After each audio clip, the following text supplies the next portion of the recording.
everything is twisting and warping and bending, and that everything is, there is no, this idea that time is constant, or there is somewhere in the universe which is the present, is an illusion. So there's a really sort of, hopefully really hones in with these ideas about general relativity.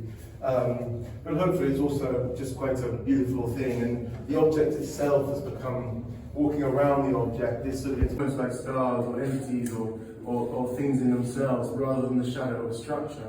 And then because of the aperiodic nature of this and the layering of the skin, if you try and follow a particle on the wall, it will appear and then reappear later on. So there's this moment where, almost like dark matter or something, a particle will suddenly disappear, and then a few instants later it will reappear, but you've lost it.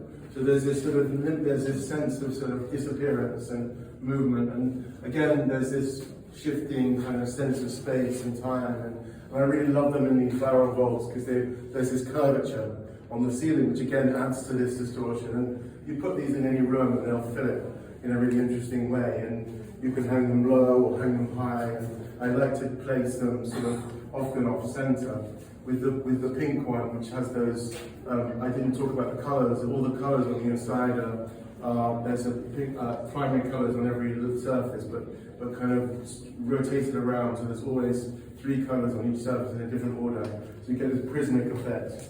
But I really love these ones when they're really low down, really close to the ground.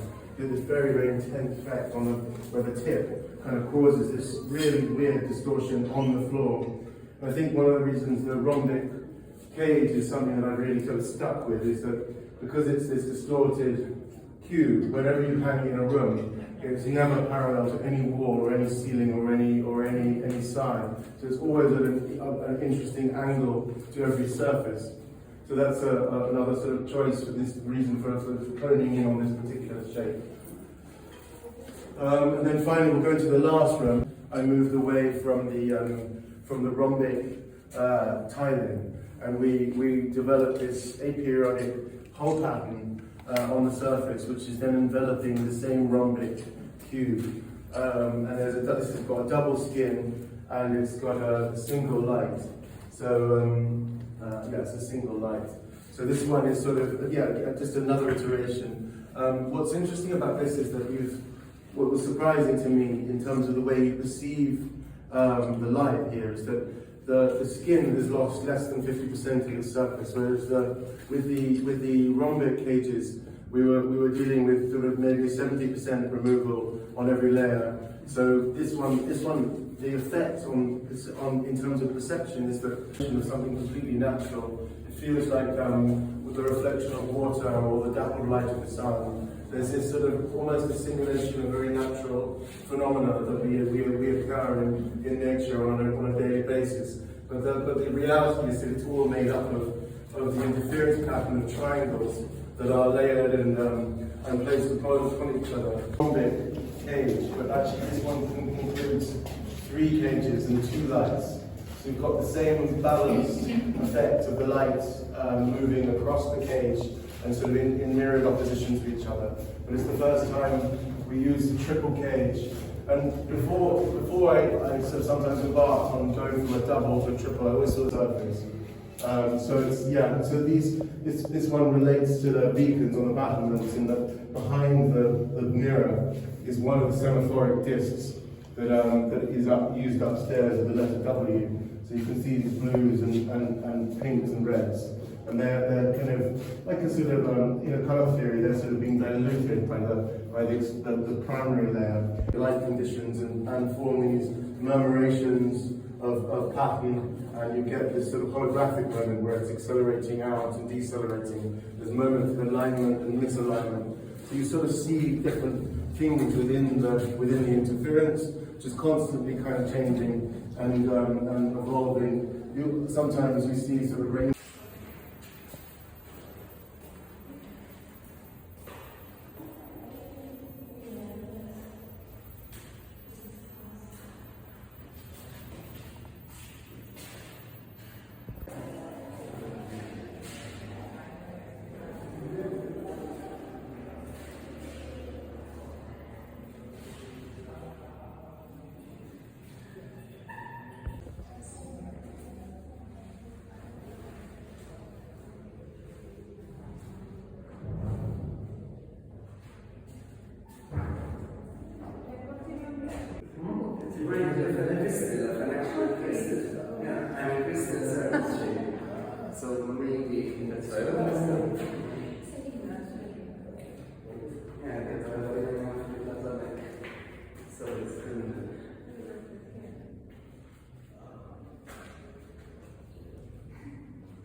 extent to which the Bilbao Museum, the Guggenheim Museum in Bilbao, which is now I think 25 years old, when it arrived on the scene, it lifted a city that was very much down in its fortunes into a cultural hub, with the new museum being the centre of this renewed energy.